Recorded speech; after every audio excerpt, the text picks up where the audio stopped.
warahmatullahi wabarakatuh. Alhamdulillahi rabbil alamin, wassalatu wassalamu ala asyrafil anbiya'i wal mursalin sayyidina wa maulana Muhammadin wa ala alihi wa sahbihi ajma'in. Subhanaka la ilma lana illa ma 'allamtana innaka antal alimul hakim.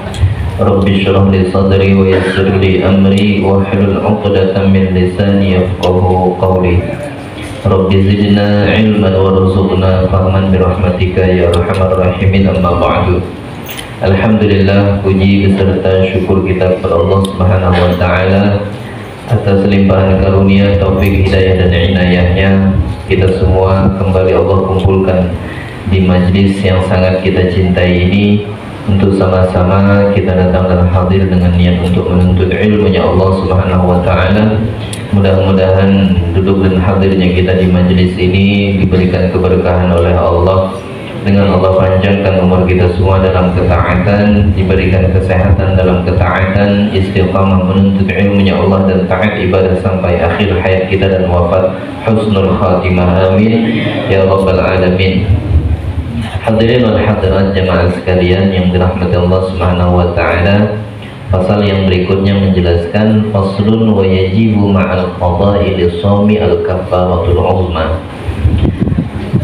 Pasal menjelaskan tentang wajib beserta qada puasa ialah al-kaffaratul 'uzma. Ada jumpa Pak setelah rukun puasa. Halaman berapa sih tadi? Wa yajibu ma'al qada'i li-shaumi al-kaffaratul 'uzma. Dan wajib beserta mengqadha puasa ialah bayar kafaratul 'uzma. Jadi pasal ini menjelaskan bila mana ada seseorang yang melakukan salah satu di antara perkara larangan daripada puasa alias perkara yang merusak puasanya, maka dia wajib membayar qadha dan juga bayar denda. Nah, nanti dendanya di sini ada beberapa macam. Ada nanti yang bayar dendanya itu dengan cara bayar fidyah.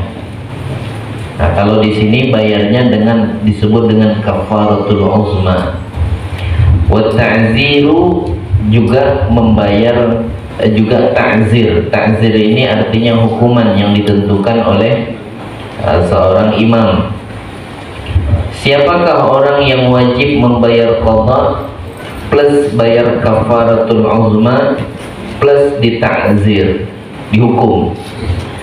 Ala man afsada shaumahu fi ramadhan, atas orang yang merusak daripada puasanya itu sendiri di bulan Ramadan, yauman kamilan, satu hari sempurna, bijima'in tamin, dengan jima yang sempurna, asimin bihi, yang berdosa dengan jima tersebut, lis-shaumi, bagi yang puasa.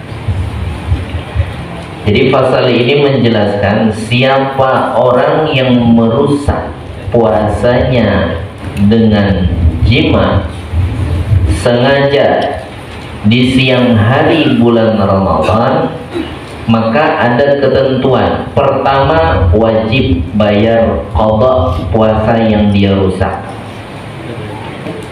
Yang kedua, dia berdosa. Yang ketiga, dia wajib bayar kafaratul 'uzma, bayar denda, bayar tebusan. Cuman bukan dengan cara bayar fidyah. Nanti dendanya disebutkan di sini. Jadi berhati-hatilah ya bagi sesiapa saja, mau yang baru nikah atau pengantin lama. Ya, pengantin 2001, berarti 2023 udah berapa tahun tuh? 22 tahun. Ya, walaupun pengantin lama. Sebab ya ini akibatnya besar. Nah, bisa-bisa nanti tidak sanggup kita bayar dendanya. Apa hukuman dan ancaman bagi orang yang merusak puasanya dengan berhubungan di siang hari bulan Ramadan? Dia rusak dengan berhubungan tersebut sengaja dia lakukan. Yang pertama, hukumannya dosa. Yang kedua, tidak boleh melakukan perkara yang membatalkan setelah itu. Dia wajib menahan puasa macam kayak orang puasa, walaupun puasanya sudah batal. Kan sudah batal karena sudah berhubungan tadi, batal puasanya. Tidak boleh makan, tidak boleh minum, dan tidak boleh melakukan hal yang membatalkan yang lain. Macam kayak orang puasa lagi. Biar dia langgar lagi itu ketentuan, berdosa lagi. Mohon maaf, misalkan ada orang berhubungan di siang hari bulan Ramadan, otomatis puasa sudah batal. Dia minum, haram. Minumnya berdosa lagi. Dia makan, berdosa lagi. Sampai nanti waktu maghrib masuk. Macam kayak orang puasa, kalau udah waktu maghrib baru boleh makan, baru boleh minum. Kalau di siang hari walaupun puasa sudah tidak dianggap lagi, tapi dia dilarang untuk makan, untuk minum, dan melakukan hal-hal yang membatalkan yang lain. Jadi banyak ruginya. Mana puasa wajib diqadha, dosa dapat, tak boleh makan, tidak boleh minum, terus harus bayar nanti kafaratul uzma. Kemudian at-ta'zir. Ta'zir ini hukuman yang ditentukan oleh seorang pemimpin. Kalau dulu kan zaman dulu ada seorang imam. Ya, kalau di kita sini pemimpin kita. Apa hukumannya? Terserah, tergantung kebijakannya. Ya, misalkan harus dihukum diusir dari kampung selama 2 bulan, atau tidak boleh berhari raya di kampung itu. Ya, tergantung kebijakan pemimpin. Kemudian yang berikutnya, apa hukuman bagi orang tersebut? Nah, ini kafaratul uzma yang paling berat. Kafaratul uzma itu ya wahya ahadu salasati asya' murattabah. Ada 3 perkara.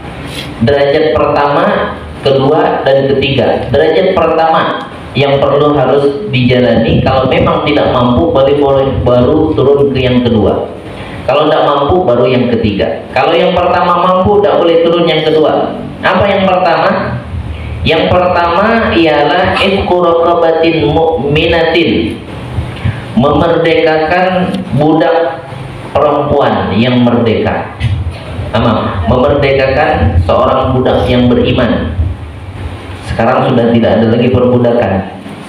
Ya, karena perbudakan itu asal muasalnya bila mana ada peperangan antara muslim dan kafir, dengan tujuan orang Islam memerangi orang kafir itu dengan niat menegakkan agama Allah, bukan untuk jabatan, melainkan hanya untuk menegakkan agama Allah. Perang untuk menaikkan derajat daripada agama Islam. Nah, ketika peperangan antara kafir dan muslim ini terjadi, bila mana ada orang kafir yang tertawan, alias orang Islam dapat menangkap orang kafir. Kalau yang ditangkap itu anak-anak kecil, baik laki atau perempuan, atau orang dewasa perempuan, maka bimujarradis sabi, dengan sebab tertahan langsung jadi budak. Jadi budak. Budak itu ya hamba sahaya. Tapi bila mana yang ditangkap itu lelaki dewasa, tergantung kebijakan pemimpin Islam. Kalau kebijakan pemimpin Islam orang kafir laki-laki dewasa yang ditangkap dibunuh, maka boleh dibunuh. Kata pemimpinnya tidak usah dibunuh, kita bayar sebagai tebusan kawan kita yang ditangkap olehnya. Boleh, jadi tukar tahanan, berhurupan. Ada orang Islam yang ditangkap juga oleh orang kafir, jadi runding sama orang kafir, mau tak bebaskan kawan kami yang Islam yang ditangkap? Kalau mau, nih kami bebaskan juga kawanmu. Boleh, itu yang kedua. Yang ketiga, boleh juga dijadikan sebagai guru. Misalkan orang Islam menyaratkan yang ditangkap ini kebetulan dia hebat berkuda, dia pintar memanah. Ajarkan anak orang Islam 10 orang sampai bisa berkuda dan memanah. Bila udah bisa, kamu bebas. Boleh. Yang keempat, boleh juga kebijakan pemimpin muslim memilih lepaskan begitu saja tanpa ada apa-apa, tanpa harus menebus, lepas begitu saja. Karena kata pemimpin Islam, orangnya sudah tidak mampu ngapa-ngapa, tuha tapi gancang makan. Nah, daripada kita melihara ini, bagus kita lepas saja, tidak membahayakan juga, lepas boleh. Nah, yang terakhir kata pemimpin Islam, kita jadikan budak aja. Kalau sudah dihukumkan budak, berarti dia sama seperti harta rampasan. Nanti harta rampasan itu kalau kita berbicara tentang ghanimah atau harta rampasan perang, ini dibagi 5. Misalkan ada orang Islam perang dengan orang kafir, dapat emas 1 peti, nilainya 1 M misalkan, nilainya 1 miliar. Nah, 1 miliar ini dibagi 5, berarti 1 M dibagi 5 berapa ratus juta? 200 juta kan? 200 juta. 200 juta ini 800 jutanya dibagi. Yang 200 juta 1/5 tahan dulu. Nah, taruh dulu samping. Jadi yang 800 juta ini bagi nanti untuk orang-orang yang ikut serta di dalam peperangan dari awal hingga usai peperangan. 200 juta itu untuk yang berperang dengan jalan kaki tanpa naik kendaraan. Kasih 200 juta. Kalau misalkan ada orang yang 100 orang, nah bagi aja tuh 200 juta. Bagi semua untuk yang pejalan-pejalan kaki. Kemudian 600 jutanya lagi dikasih untuk yang pakai kendaraan. Kalau zaman dulu kan pakai kuda. Ibarat kalau sekarang orang perang ya naik mobil kah atau apa, atau misalkan pakai tank dan sebagainya. Nah, itu dikasih 600 juta. Selesai 800 juta. Yang 200 juta tersisa tadi, nah itu dibagi 5. Ya, mau pusing dengarkan aja atau pura-pura ada dengar gak apa, yang terlalu kita pikirkan betul. Ini kisah budak aja. 200 juta yang tersisa dibagi 5. Karena itu zaman Nabi dulu ada peperangan seperti itu. 200 juta tadi dibagi 5, berarti 200 juta bagi 5 berapa? Berapa juta? 40 juta ya? Ya, 40 juta. 40 juta diserahkan kepada Rasulullah SAW. Ini nanti digunakan untuk kemaslahatan orang Islam. Misalkan perlu bangun jalan, untuk jembatan, bangun masjid, bangun musalla dan seterusnya. Itu 40 juta. 40 juta lagi untuk Bani Hashim, Bani Muttalib, zuriyah keluarga Rasulullah SAW. 40 juta lagi dikasih nanti untuk orang-orang fakir miskin. 40 juta lagi nanti untuk orang-orang anak-anak yatim. 40 juta terakhir dikasih untuk Ibnu Sabil, orang-orang yang lagi musafir. Habis, selesai. Habis dan duit ghanimah. Nah, kalau ada budak, nilai budak itu satu orangnya, kalau budaknya pintar, rajin, masih muda, tenaganya kuat, bisa dinilai misalkan, wah ini budak macam ini nih 100 juta nilainya nih. Nah, ini ada juga budak yang satunya, orangnya malas, makannya gancang pula, ya, tenaganya lemah, 5 juta dan tidak orang ambil, ya. Nah, karena gancang makan misalkan demikian. Nah, itu tergantung kebijakan. Jadi kalau sudah dijadikan budak, ya, kalau sudah dijadikan budak, maka dia tidak bisa memiliki harta. Tidak bisa memiliki harta. Sebelum dibebaskan, maka dia tidak bisa punya harta. Mau sekuat apapun dia kerja, haknya cuma tempat tinggal sama makan, dah. Siapa yang punya budak, hasil kerjaan budak tadi kasih tuannya, disebut dengan sayyid, tuan. Nah, status budak ini ya seperti itu, ya, tidak bisa memiliki harta. Dia tidak boleh bertransaksi, tidak boleh belanja kecuali dapat izin dari tuan. Nah, orang yang berhubungan di siang hari bulan Ramadan sengaja kemudian batal puasanya, punya kewajiban untuk memerdekakan seorang budak yang beriman. Sekarang sudah tidak ada lagi, ya. Walaupun ada sebahagian ulama yang bilang masih ada, cuman bukan di daerah kita, entah daerah mana, turunan-turunan yang zaman dulu masih ada sampai sekarang. Kalau sudah tidak memungkinkan, di kita jelas tidak ada, di kita jelas tidak ada, baru naik atau turun derajat yang bawahnya. Apa dia? Yang kedua, siyamu syahraini mutatabi'in, puasa 2 bulan berturut-turut. 2 bulan berturut-turut, sehari batal semuanya, ulang lagi. 2 bulan berturut-turut terhitung 1 bulan 30 hari sempurna, berarti 2 bulan 60 hari. Tidak boleh terputus. Bila terputus sehari maka batal. Ya. Nah kalau tidak memungkinkan cara yang kedua atau denda yang kedua, maka bahkan dikatakan falau lam yasum ahadu ayyamiha walau li'udrin kamaradin istanafa min jinni la yadurul fitr bisababi haid atau nifas, kecuali kalau haid. Kalau perempuan kan tidak mungkin. Ya, tapi untuk perempuan tidak ada, karena punya kewajiban. Ya, tidak punya kewajiban. Nah, nanti alasannya ada. Kalau perempuan tidak wajib bayar denda nih. Yang wajib itu laki-laki. Ya. Wah, ketawaan ibu-ibu. Nah, jangan takut dijebak sama ibu-ibu. Kita yang kalang kabut bayari 2 bulan. Ibu-ibu ada wajibnya. Ya. Apa alasannya? Mohon maaf kalau ada anak kecil di sini. Ya. Alasannya begini. Kenapa perempuan tidak wajib membayar qada atau denda? Dia cuma batal puasa, wajib qadaan puasa 1 hari itu aja. Sebab perempuan itu batalnya ya bukan karena jimanya, tapi karena kemasukan benda dunia ke dalam rongga, itu yang membatalkan. Jadi belum jima, belum sempurna jimanya, puasa udah batal duluan. Ya, sudah batal duluan. Makanya bukan karena sebab jima yang sempurna. Di jima sempurna ya tidak perlulah kita kupas secara detail jima sempurna itu seperti apa. Yang jelas puasanya batalnya bukan karena jima sempurna, melainkan hanya karena kemasukan benda dunia batal puasanya. Makanya dia tak wajib bayar kafarah. Dia cuma bayar karena batal puasa 1 hari aja. Ya, makanya hati-hati, jangan tergoda lah dengan ibu-ibu, dengan istri. Ya, walaupun apakah dandannya cuek aja kita. Wah, sana, ini goda iman pun nih.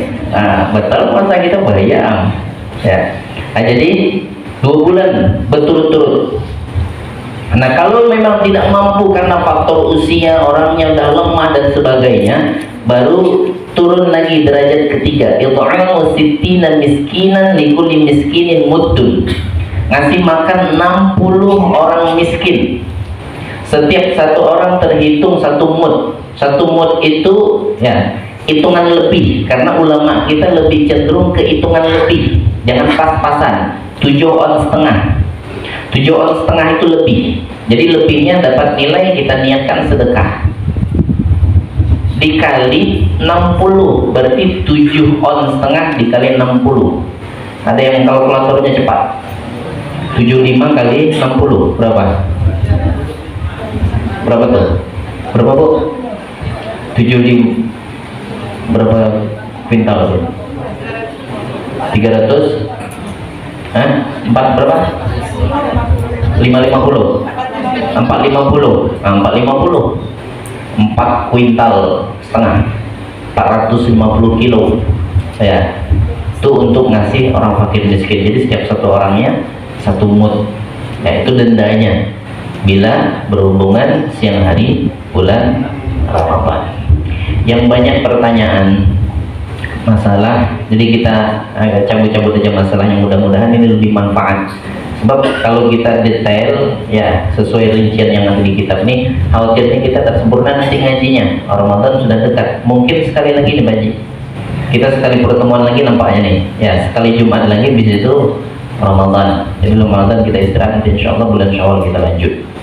Banyak pertanyaan tentang masalah kalau ada ibu-ibu berbuka puasa di saat hamil atau di saat menyusui ya, karena banyak yang bilang ya, khususnya ibu-ibu lah yang lebih tahu, kalau di saat menyusui kemudian puasa itu bayinya kurang, nyusunya kayak tidak selera dia, entah rasanya kah atau air susunya kah kurang dan sebagainya. Jadi dengan alasan itu si ibu-ibu yang menyusui kemudian dia berbuka, tidak puasa ya, tidak berpuasa. Sekarang ada 2 alasan. Pertama, yang hamil ini sama hukum sama seperti yang menyusui ya. Kalau alasannya karena bayi, dia berbuka. Maksudnya alasan karena bayi, ibunya kalau puasa kuat, tak masalah, tidak bermasalah dengan puasanya walaupun nyusui. Cuman karena nengok kondisi bayi tadi nyusunya kurang semangat atau bahkan tidak mau nyusu, ya, maka khawatir sama bayinya, akhirnya dia buka. Dengan sebab dia berbuka, bayinya normal, biasa nyusunya seperti biasa.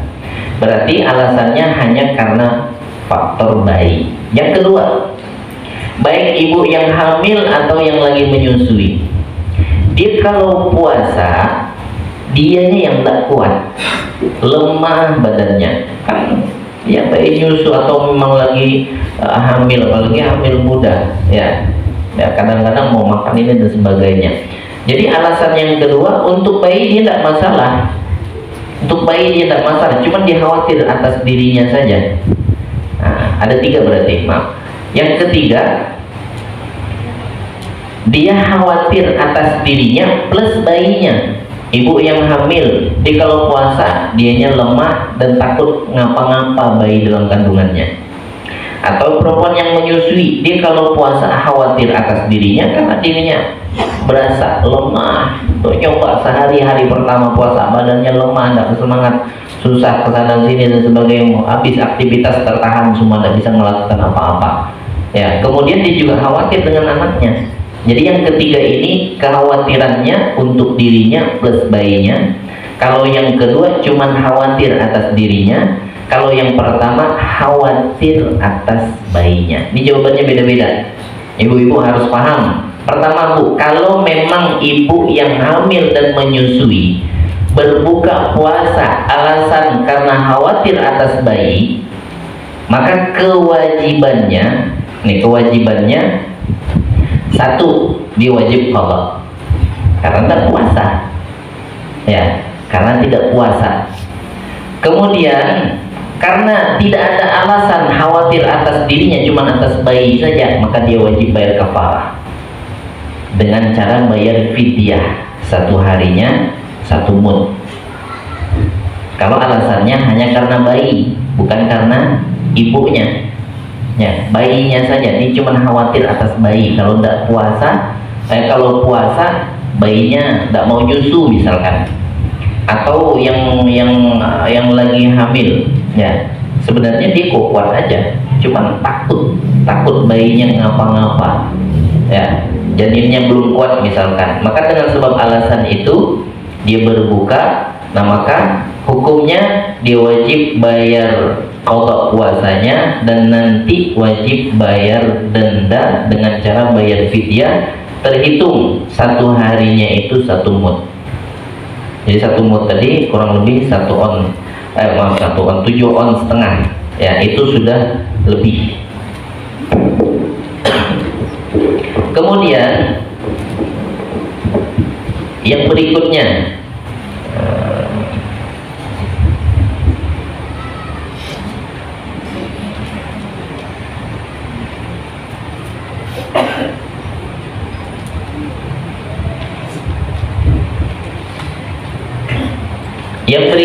kalau dia berbuka, ya, khawatir atas dirinya, bukan atas bayinya. Kalau tadi atas bayi, jadi kalau atas bayinya saja bukan atas dirinya, dia cuman, ya, dia wajib bayar qadha plus bayar fidyah. Sekarang kalau dia khawatir atas dirinya, ibu yang lagi hamil, ibu yang lagi menyusui, ya, kalau dia puasa lemah badan, tidak kuat dia puasa, sama yang hamil dan menyusui, sehingga dia berbuka. Maka dengan alasan ini, ya, dia cuma punya kewajiban qadha, tidak wajib bayar fidyah, qadha saja nanti. Jadi tengok alasannya takut atas siapa, bayinya atau dirinya. Kalau takut atas dirinya, maka wajib bayar qadha saja, fidyah tidak wajib. Yang ketiga, ya, dua-duanya, takut bayinya juga, takut dirinya juga, maka sama bayar qadha. Maka disebutkan al-iftar li khawfin ala ghairihi ka fitril hamili li khawfiha ala janiniha wal murdi'i li khawfiha ala radi'iha yalzamul qadha wal fidyah. Kalau takut atas kehamilannya, li khaufiha ala janiniha, karena takut bayi yang dikandungnya. Begitu juga yang menyusui khawatir atas yang disusuinya, maka dia punya kewajiban qadha plus fidyah.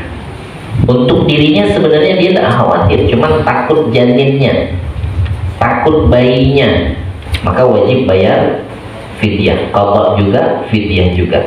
Tapi kalau takut atas dua-duanya, idza aftarata khaufan ala anfusihima wa ala tiflihima falaysa alaihima illa al-qadha faqat. Dia takut atas bayi, dia takut atas dirinya, yang menyusui takut bayinya tidak mau nyusu, yang lagi hamil takut janinnya lemah sehingga dia berbuka, dia takut dirinya juga lemah, maka dia cuma punya kewajiban mengqadha, tidak bayar fidyah. Nah, jadi ibu yang misalkan kalau ada, atau keluarga ibu kah, atau anak kah, atau cucu kah misalkan, dan sebagainya, yang lagi mengandung ataupun yang lagi menyusui, ya boleh dia berbuka dengan dua alasan tadi, takut atas dirinya atau atas janinnya, atau dua-duanya. Cuma nanti kewajibannya saja. Kemudian yang berikutnya, ya, yang berikutnya perkara yang dimakruhkan. Ketika kita berpuasa ada perkara-perkara yang makruh. Makruh bukan berarti membatalkan, cuman makruh ini tidak disuka. Ya. Kalau bahasa terjemahnya, makruhun itu perkara yang dibenci, yang tidak disukai. Nah, ada beberapa perkara yang dimakruhkan pada saat kita berpuasa. Salah satu di antara perkara yang makruh pada saat kita berpuasa ialah al-alku, ay madhuhu biduni ayyan fasila minhu syai'un ila al-jawfi wa illa sara muftiran. Mengunyah, ngunyah, ya.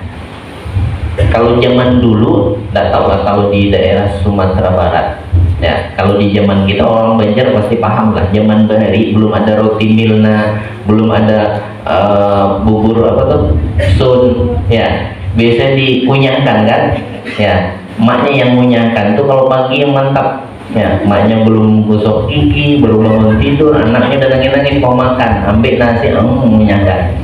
Segar bayinya, ya. Ngeri kita nengoknya, ya Allah, itu emaknya juga. Tapi anaknya tidak masalah dia. Nah, kalau misalkan di saat puasa terjadi hal yang demikian, bila tidak tersisa di mulutnya bekas kunyahan tadi, ya, kemudian dikeluarkan lagi, maka tidak masalah, cuman makruh. Makruh hukumnya. Tapi kalau nyisa, ya, berasa ada tersisa, batal. Batal. Jadi hukum mengunyah makruh jika tidak terpisah, yang dikunyahnya itu tidak nyisa dalam mulut yang kemudian ditelan. Yang kedua, dzauqut ta'am biduni hajatin ma'adad usuli syai' ila al-jawf wa amma li hajatin fala yukrah. Ibu kalau masak, ya, apalagi kalau suami ibu misalkan orangnya agak sedikit cerewet tentang makanan, keasinan dikit aja udah berubah wajahnya. Atau misalkan hambar ke masakan, wajahnya berubah, walaupun belum puasa dia tidak mau tahu, ya, agak cerewet orangnya, maka ibu punya hajat untuk dzauqut ta'am, nyicip sikit tapi habis itu diludahkan. Jangan nyicip sikit ditelan. Ada lima macam masakan, lumayan juga tuh nyicip. Jadi nyicip itu bukan ditelan, Bu. Nyicip itu kan ambil sendok, ya, misalkan taruh di lidah, berasa asin atau hambar itu udah terasa, udah mesti ditelan, ya, habis itu diludahkan. Itu tidak makruh. Tapi kalau suami ibu ikut nyicip juga, nah itu yang makruh. Ibu lagi masak di dapur, masak sop misalkan, ya, dan selesai udah kasih bumbu, ya, ibu cicipi, ya, suami ibu datang, apa rasanya, Bu? Sedang dah, coba sedikit, coba sedikit. Nah, itu makruh karena tidak ada hajat, kecuali, ya, untuk masalah rasa lebih mantap suami ibu. Nah, kalau memastikan enak tidaknya, suami yang bisa memastikan. itu berarti ada hajat. Kalau ada hajat maka tidak dimakruhkan. Tapi kalau cuman untuk mau ngetes rasa saja, tidak ada keperluan sebenarnya. Sudah masakannya, kata ibu udah mantap dah, sedang macam kayak biasa. Iya juga kah? Coba. Ambil sendok juga cicip, makruh. Jadi kalau ada hajat, ibu tidak makruh cicipi, habis itu cuman diludahkan, jangan ditelan. Kalau telan batal. Yang ketiga, al-ihtijamu wa huwa ikhrajud dam wa yukrahu khurujan minal khilaf wa li'annahu yurisu dha'fa wa kama tukrahu lahu al-hijama yukrahu ay yahjuma ghairahu. Berbekam di siang hari bulan Ramadan makruh, yang membekam dan yang dibekam. Jadi jangan berbekam di siang hari bulan Ramadan. Kenapa? Sebab karena bisa menyebabkan lemah badan kita, karena darah diambil, bekam itu kan ngambil darah. Ya kalaupun fisiknya kuat tetap hukumnya makruh. Ya, tetap hukumnya makruh. Jadi yang dimakruhkan, yang membekam dimakruhkan, yang berbekam pun dimakruhkan. Yang membekam orangnya yang membekamkan kita yang membekam sama, dua-duanya makruh. Yang keempat, majul ma'i ba'dal iftar ay ikhrajuhu minal fam fayadhabu ma bihi min barakatis shaum kama qala sahibu safwatiz zubat wa yukrahul 'alqu wa zawqun wa ihtijam wa majma'in 'inda fitrin min siyam. Mengumurkan kemudian dibuang air kumurannya ketika berbuka. Pertama kali minum langsung dikumurkan, bisa dibuang. Disitulah letak keberkahan. Ya, seharian kita nahan, makanya khulufu famis shaim atyab min rihil misik. Maaf, bau mulut orang yang berpuasa di sisi Allah itu lebih wangi daripada minyak kasturi. Tapi jangan di dunia. Kalau namanya nyium kasturi, jam 5 tuh, gitu sama kawan, bisa rawung kawan. Lain kalau di dunia belum lagi. Di dunia yang zahirnya ya bau, ya. Di akhirat di sisi Allah itulah keberkahan. Makanya jangan dibuang. Kan ada orang maaf misalkan di jijian orangnya, mulut sendiri tidak masalah. Ya jangan dikumurkan kemudian dibuang, langsung minum. Jadi pas buka itu jangan dikumurkan pakai air putih dulu kemudian dibuang misalkan, yaitu menghilangkan keberkahan daripada berpuasa. Kemudian yang kelima, al-ghuslu bil inghimasi walau kana al-ghuslu wajiban, mandi tapi nyelam. Yang di rumahnya ada kolam renang, ya, setiap mandi pas tengah hari, siang bolong lagi panas-panasnya terjun ke kolam renang, atau ke sungai yang rumahnya dekat sungai, atau ke laut misalkan, nyelam, ya, nyelam. Nah, ini hukumnya makruh walaupun mandinya itu mandi wajib, maka dimakruhkan. Kemudian yang keenam, as-siwaku ba'da zawal, sama seperti makna siwak, gosok gigi, bersiwak pakai kayu siwak, pakai kayu arak, makruh setelah tergelincir matahari. Setelah masuk waktu zuhur, jangan bersiwak lagi, jangan bergosok gigi lagi, kecuali menurut Imam An-Nawawi. Kata Imam An-Nawawi, selepas zuhur masih boleh. Ya, kalau ulama-ulama di Hadramaut sampai asar, habis asar mereka tidak bersiwak lagi. Karena satu kali kita bersiwak, sholat pakai siwak, ya, raka'atani bisiwakin khairun min sab'ina raka'atan bighairi siwak. 2 rakaat sholat pakai siwak itu nilainya lebih baik daripada 70 rakaat sama yang tak pakai siwak. Jadi yang sebelah kita tidak bersiwak, kita bersiwak, sama-sama 2 rakaat, cuman bandingannya 70 rakaat lebih bagus kita daripada dia. Siwak tuh gampang, pakai kayu. Kalau misalkan kayu tidak ada, kita tidak siap kayunya, tidak bawa kayunya, pakai baju tapi yang kasar.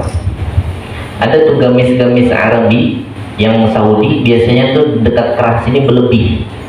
Itu sebenarnya tujuannya untuk bersiwak, ya, berlebih sini tuh kayak macam ada talinya keluar. Nanti kalau mau sholat, gosokkan aja, niatkan nawaitu sunnatal istiyaq, aku berniat sunnah bersiwak, dapat pahala siwak. Nah, jadi 2 rakaat yang bersiwak dengan yang tak bersiwak itu bandingannya 70 rakaat. Lebih bagus yang bersiwak. Walaupun sama-sama salat 2 rakaat, tapi lebih bagus 70. Nah, untuk bersiwak di siang hari bulan Ramadan, ya itu sampai waktu zuhur. Tapi kata Imam An-Nawawi setelah zuhur masih boleh. Nah, untuk sikat gigi supaya dapat siwak, sama, niatkan. Saya gosok gigi ini niatnya untuk bersiwak. Ya, jadi pas kita gosok gigi, ya bagusnya pas subuh atau di sahur langsung gosok gigi. Ya, supaya makanan-makanan yang terselip di sela-sela gigi itu sudah keluar. Khawatirnya nanti pas di siang hari kita lagi ngobrol ada nasi bekas kunyahan yang kecil keluar, atau bekas minum kopi, bekas minum teh, atau bekas makan roti dan sebagainya keluar di siang hari, ditelan batal puasa. Ya, walaupun sudah di mulut, kalau ditelan batal. Kalau cuma ta'am biduni zat, rasa, kayak kita habis gosok gigi kan pasta gigi, odol gigi itu kan berasa agak pedas, ditarik gitu, kalau habis gosok gigi kan berasa. Tengok dulu, kalau sudah tidak berbusa, tidak ada warna, tidak ada bendanya, cuman rasa saja, nggak masalah. Kayak kita habis minum kopi, cuman hati-hati kalau minum kopi, kalau kita ludahkan masih warna hitam air ludah, itu berarti masih ada bendanya tuh. Kumurkan dulu, kumurkan ya sampai bersih. Sebab itu kalau kita telan batal. Kenapa? Warna itu menunjukkan bendanya masih ada. Ya, dengan sebab warna itu menunjukkan berarti masih ada tuh kopinya, bukan rasanya. Cuman kalau kita ludah udah bersih, bening, putih air ludahnya. Cuman rasa-rasa kayak masih ada rasa kopi, nggak masalah. Itu cuman rasa, bukan benda. Ya, tapi kalau berwarna menunjukkan benda masih ada. Kemudian, jadi makruh hukumnya bersiwak di siang hari setelah tergelincirnya matahari. Karena itu tadi tujuannya supaya tidak menghilangkan bau mulut. Sebab bau mulutnya orang berpuasa tadi atyab min rihil miski, lebih wangi daripada minyak kasturi. Kemudian yang berikutnya, kathratus syib'i wan naum, terlalu kenyang pas bukanya. 5 macam minuman, mulai dari kopior, teh es, sirup, apalagi es buah. Nah, pokoknya selera semua. Jadi kalau belinya pas jam 2, mana udaranya panas lagi, jadi selera semua disiapkan tuh. Ya, ternyata kena teh es segelas sudah selesai, tidak selera lagi minum yang lain.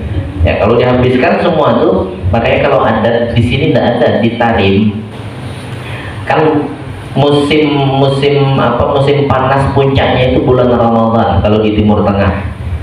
Nah, ini saya belum jumpa di sini. Mana tahu ada bapak-bapak ini yang tahu ada kopi ghar namanya. Dia warnanya agak kekuning-kuningan kopinya tuh. Bukan kopi hitam. Cuman bahannya saya tak paham tuh apa. Itu disediakan kalau buka puasa, gelas kecil segini lah gelasnya. Paling setengah gelas kita minum. Seharian kita nahan di musim panas, di tengah terik di gurun itu, hausnya luar biasa. Karena kopi itu selesai haus kita, hilang hausnya. Itu anehnya. Sebab kalau kita minum es, mungkin satu teko yang sedang tuh habis sendiri. Kalau minum es, tapi orang sana udah paham, ya, kena kopi yang hangat, yang rasanya bukan manis, rasanya rasa murni, tak pakai gula. Itu diminum selesai haus. Masya Allah. Itu kalau ada di sini, kalau ada yang mau pergi umrah nanti, ya dekat-dekatnya ada yang pergi umrah di jamaah kita menjelang Ramadan. Mana tahu ada, cari kopi ghar, namanya ghar. Mungkin di Saudi ada tuh ghar. Beli kopi itu, seduh, pas buka minum, supaya kita kalau banyak minum es itu kan akhirnya lemah badan kita. Ya, sholat tak semangat lagi. Ya, akhirnya tarawihnya malas, ngantuk. Ya, sebab kebanyakan minum. Apalagi pas kita jalan tuh golok di perutnya, berbunyi. Ya, makan sedikit boleh dua piring makan. Sedikit makan 2 piring ya Pak. Ya, akhirnya kalau kebanyakan minum lemah, semua aktivitas kita tertahan. Mungkin mereka minum itu. Nah, di sana, ini saya cerita sedikit. Dulu waktu kami mondok, kan kalau di sana itu lebih dari 12 jam puasanya. Ya, lebih, sebab kalau musim panas itu siangnya lebih lama. Hampir berapa, 13 apa 14 jam gitu. Lebih lama lah daripada biasa. Kalau kita kan paling 12 jam. Jadi di sana itu sudah menjadi adat, ya, habis maghrib buka bersama di masjid, dikasih kurma, ngambil sunnahnya dulu. Pas buka tuh langsung kurma. Cuman karena di sana banyak pohon kurmanya, jadi pas musim kurma berbuah itu memang pas Ramadan. Jadi kita makan kurma segar disebut rotok, itu yang paling afdal, kurma basah. Makan kurma 3 biji, ya, habis itu ya dikasih ada namanya sambosa ada di Jakarta, ya. Itu kalau yang elit daging isinya, kalau kelas santri sayur, ya, karena kami dulu kelas santri bang, tidak mau beli yang daging tuh, ya, bisa aja kalau dipaksakan, cuman untuk yang lain nanti kurang, jadi beli yang isinya itu macam kayak pastel, cuman dia segitiga. Makan itu, ya, agak 1 atau 2, soalnya buka bersama. Habis itu selesai minum air putih, sholat maghrib berjamaah, ba'diyah maghrib langsung sholat tasbih. Setiap malam sembahyang tasbih. Habis sholat tasbih, nah, baru makan. Habis makan nanti taraweh di pondok 2 jam, witirnya 11 rakaat, tarawehnya 20 rakaat. Selesai 2 jam dari jam 9 sampai jam 11. Nanti dari jam 11 di sana tuh Pak kompak untuk ibadah, masalah ibadah kompak. Jadi untuk tarawih malam Ramadan itu tidak sama jamnya antara masjid ke masjid, di beda jam. Jadi itu masjid di pondok itu selesai jam 11. Setelah itu masjid Ba'alawi. Masjid Ba'alawi ini umurnya udah 800 tahunan, lebih dari 800 tahun. Nah, jadi di masjid Ba'alawi itu nanti jam 11 sampai jam 12. Orangnya itu juga. Jadi yang di pondok anak santri kami berangkat ke situ Masjid Ba'alawi. Salat di situ sampai jam 12. Tarawih, ngulang yang kedua. Salat sunnah tidak apa-apa diulang-ulang. Ya, sampai berkali-kali tidak masalah. Dari jam 11 ke jam 12, 20 rakaat tuh. Nah, kalau mereka sholat witir, berarti sholat witir kita ikut itu karena kita sudah sholat witir tadi, yang sholat sunnah mutlak. Dari Masjid Ba'alawi pergi lagi ke Masjid Al-Muhdar. Masjid Al-Muhdar itu dulu terkenal, ada marbot masjidnya seorang wali min auliyaillah. Dulu sebelum ada listrik, lampu listrik macam kita ini, pakai lampu yang petromak, lampu minyak. Waktu ngisi tempat pewuduan, karena dulu belum pakai mesin, ya masih ditimbak manual. Ya pas nimbak subuh-subuh, lampu minyaknya itu minyaknya habis, jadi tidak berasa, refleks diambil ciduk air yang diambil tadi itu, masukkan ke lampu, kemudian nyalakan lampunya, nyala, pakai air, minyaknya pakai air. Itu tanda, ya disitulah ketahuannya bahwa marbot masjidnya itu wali. Ternyata bukan orang biasa, lampu bisa nyala tanpa minyak, pakai air. Selesai dia ngisi tempat wudhu, mati lampunya. Nah, jadi dari Masjid Ba'alawi jam 12 sejam tuh. Habis itu dari jam 12 ke jam 1 di Masjid Al-Muhdar. 20 rakaat lagi. Dari Masjid Al-Muhdar nanti nyambung lagi ada Masjid Jami. Jadi menjelang sahur Masjid Jami, kalau kita di sini Masjid Al-Huda, Masjid Agungnya. Sampai subuh. Nanti subuhnya berjamaah. Habis itu orang baru istirahat tidur, bangun siang, nanti kumpul. Kalau orang masyarakat selain santri, mereka kumpul di Masjid As-Segaf. Masjid As-Segaf itu macam kayak bapak-bapak nih, berbundar begini, keliling, kita tadarus Al-Quran, tapi tidak pegang Quran. Nyambung, misalkan Pak Haji baca A'udzubillahi minasyaitonirrajim, Bismillahirrahmanirrahim, Alif Lam Mim, Dzalikal kitabu la raiba fihi, hudan lil muttaqin, alladzina yu'minuna bil ghaibi wa yuqimuna as-salata wa mimma razaqnahum yunfiqun, walladzina yu'minuna bima unzila ilaika wa ma unzila min qablikum wa bil akhirati hum yuqinun. Nanti nyambung lagi ustaz sebelah. Terus nyambung. Nandakan apa tuh? Hafal berataan. Ya, mereka kalau tadarus kalau berquran. Habis itu sampai asar tuh, sampai asar. Kalau kami di pondok di pesantren, ya sampai asar. Nanti menjelang mau masuk sholat asar, berbondong-bondong masyarakatnya, santrinya beramaian pergi ke masjid Jami, masjid agungnya. Sholat asar berjamaah di situ, habis itu langsung pengajian sampai kurang lebih jam setengah 6. Sampai setengah 6 balik ke rumah masing-masing, persiapan buka, ya sana sini buka, maghrib buka bersama di masjid, makan kurma, makan roti, minum air putih, salat maghrib, sampai tasbih lagi. Sebulan macam itu. Jadi malamnya tidak tidur. Kira-kira nih Pak, kalau 1 bulan tidak tidur di malam hari bulan Ramadan, Lailatul Qadar lewat enggak? Terlewat enggak di mereka? Kada bakal terlewat. Pasti mereka jumpa malam Lailatul Qadar. 1 malam itu yang kata Allah khairun min alfi syahr. Kalau 1000 bulan ya dibagi dalam setahun kan 12 bulan, berarti 1000 bagi 12 berapa tahun? 83, sekitar 82-83 Pak Haji ya. 1 malam itu nilai ibadah kita macam kayak 1000 bulan, sekitar 80 tahunan lebih. Ini yang dikejar. Kalau kita bedanya nunggu, menjaga. Malam 21 yang biasa ngajinya selembar jadi 1 juz, malam 23, malam 25, malam 27, malam 29 bagus juga. Cuman kalau mau ndak ragu lagi tiap malam. Tahadusan bin Ni'mah Pak, saya cerita ini bukan membanggakan diri, bukan ingin dipuji. Kami udah laksanakan di Sungai Luar, Timbang 3 udah ini masuk tahun ketiga.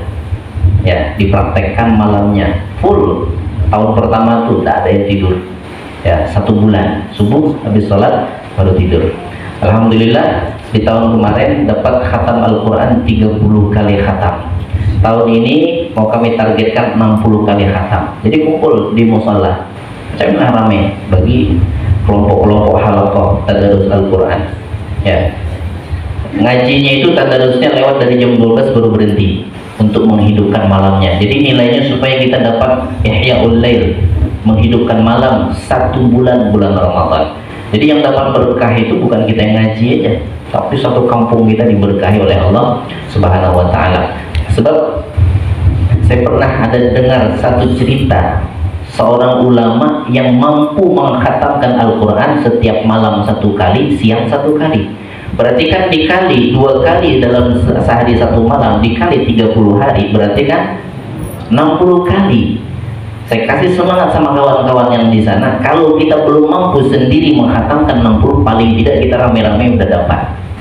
Insya Allah di tahun ini doakan mudah-mudahan sehat semuanya dan semua jemaah kita bisa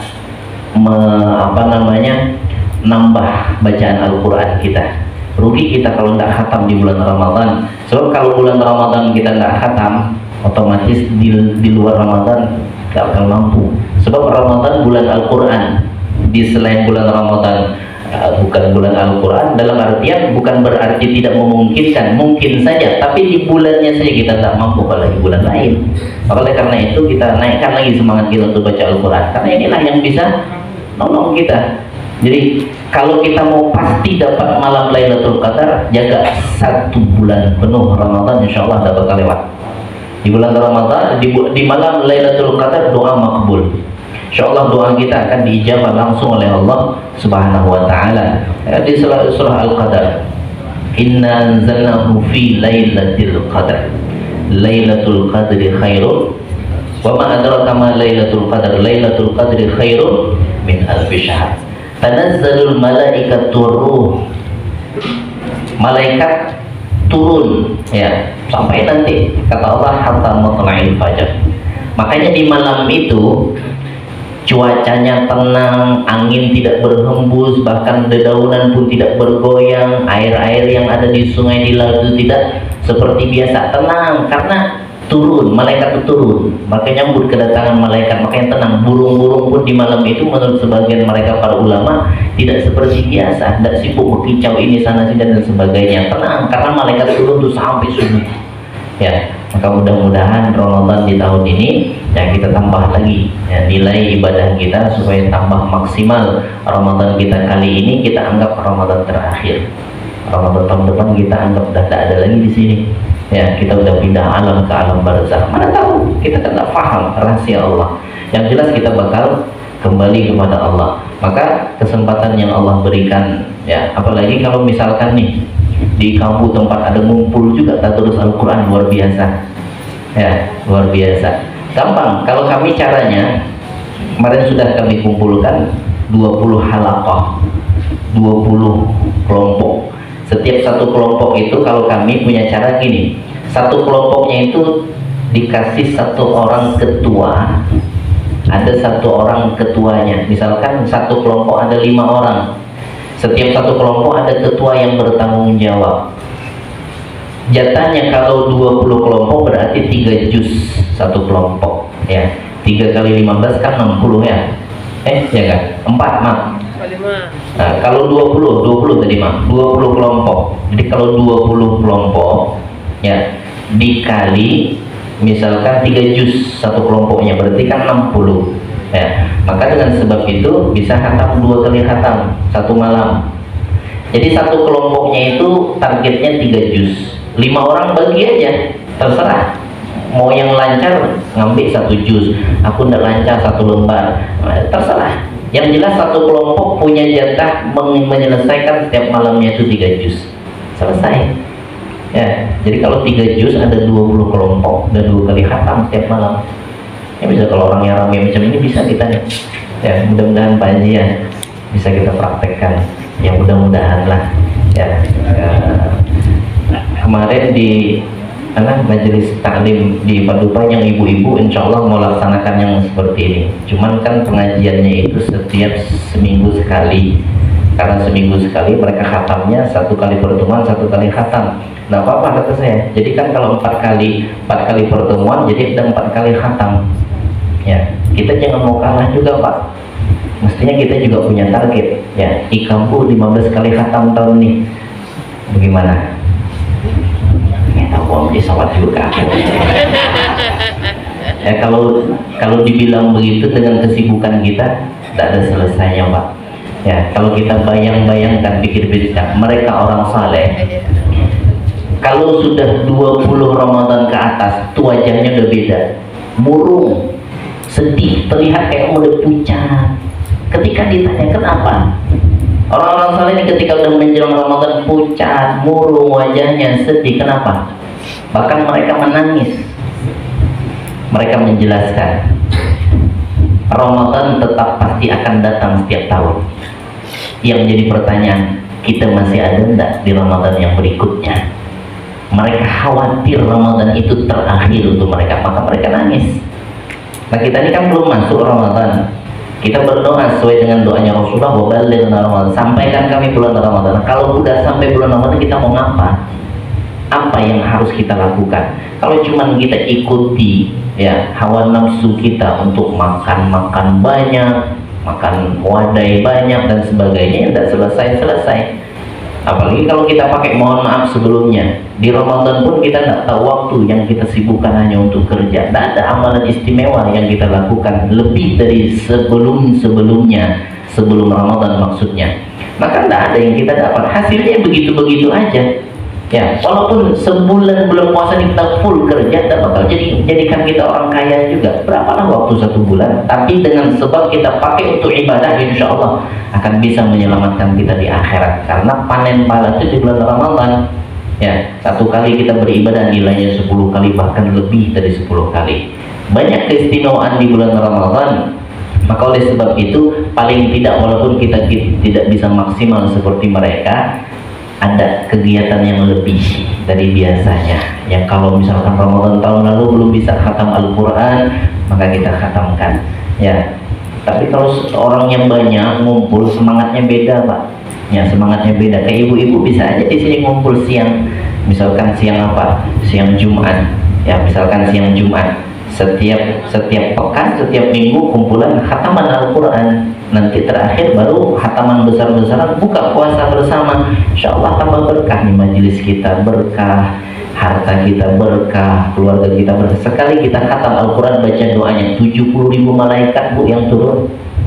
70.000 malaikat, bayangkan ikut doa sama kita, 70.000 malaikat itu sekali khatam.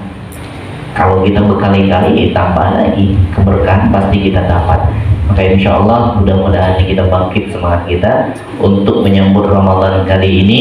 Semangatnya beda, ada semangat untuk ibadah. Ya, walaupun kita tidak bisa menghidupkan setiap malamnya, paling tidaklah ya Al-Quran kita perhatikan. Ya udahlah, 11 bulan dah kita tinggal Al-Quran, entah berdebu, entah apa, entah berayap di rumah kita, Al-Quran kita tinggal. Nah, bulan Ramadan kali ini kita buka, bersihkan ya, yang mahar-maharnya Al-Quran di lemari yang tersimpan rapi, nah itu dibuka, dibaca. Jadi bukan hanya sekedar mahar kita sebagai pajangan, tapi kita baca. Mudah-mudahan ini menyebabkan keberkahan di dalam hidup kita semua, dan mudah-mudahan dengan semangat kita untuk mengkhatamkan Al-Quran diberikan oleh Allah kemudahan hidup kita di dunia, mudah urusan kita, mudah usaha kita, berkah keluarga kita, berkah harta kita, wafat husnul khatimah. Amin ya rabbal alamin. Kemudian yang berikutnya kasratus syiba wan naum, itu tadi terakhir ya, terlalu kenyang jadi makruh hukumnya. Mudah-mudahan ya apa yang saya sampaikan menjadikan manfaat dan motivasi semangat kita untuk lebih banyak lagi membaca Al-Quran, terlebih di bulan Ramadan kali ini. Mudah-mudahan Allah Subhanahu wa Ta'ala mengabulkan doa kita semua. Allah buka hati kita, Allah berikan kemampuan, Allah berikan pertolongan supaya kita mampu memaksimalkan ibadah di bulan Ramadan kali ini. Amin, amin ya rabbal alamin. Mungkin tidak banyak yang bisa saya sampaikan malam hari ini ya, tapi kita masih ada sekali lagi baca ya, sekali lagi insya Allah. Jadi sebelum saya akhiri, saya mau minta maaf yang sebesar-besarnya, minta halal, minta rela, minta diikhlaskan. Kalau ada kesalahan, salah ucap, salah yang dijelaskan, ya mungkin ada jamaah yang tersinggung atau sebagainya, saya mohon maaf, minta halal, minta rela semuanya. Ya mudah-mudahan kita di bulan Ramadan kali ini dapat keberkahan yang luar biasa, dan mudah-mudahan dosa kita semua diampunkan oleh Allah dan amal kita diterima. Amin, amin ya rabbal alamin. Ala hadhihi niyyah wa ala kulli niyyatin salihah wa ila hadratin Nabi Muhammadin sallallahu alaihi wasallam. Al-Fatihah. A'udzu billahi minasyaitonir rajim. Bismillahirrahmanirrahim. Maliki yaumiddin. Iyyaka na'budu wa iyyaka nasta'in.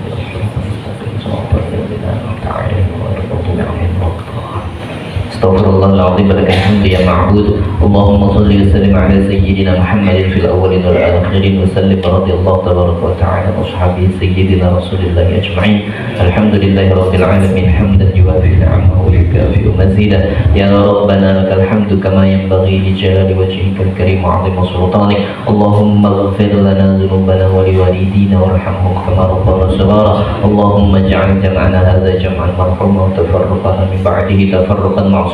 اللهم اجعل هذا المجلس مجلسا مباركا ومعمورا بالخير. اللهم اجعل هذا المكان مكانا مباركا ومعمورا بالخير. اللهم اجعل هذا البلاد بلادا مباركا ومعمورا بالخير. اللهم بارك لنا في شعبان وبلغنا رمضان. ربنا هب لنا من ازواجنا وذرياتنا قرة اعين واجعلنا للمتقين اماما. ربنا آتنا في الدنيا حسنة وفي الآخرة حسنة وقنا عذاب النار. وصلى الله على سيدنا محمد وعلى آله وصحبه وسلم. والحمد لله رب العالمين. سبحانك اللهم وبحمدك أشهد أن لا إله إلا أنت أستغفرك وأتوب إليك. العفو منكم ثم السلام عليكم ورحمة الله وبركاته.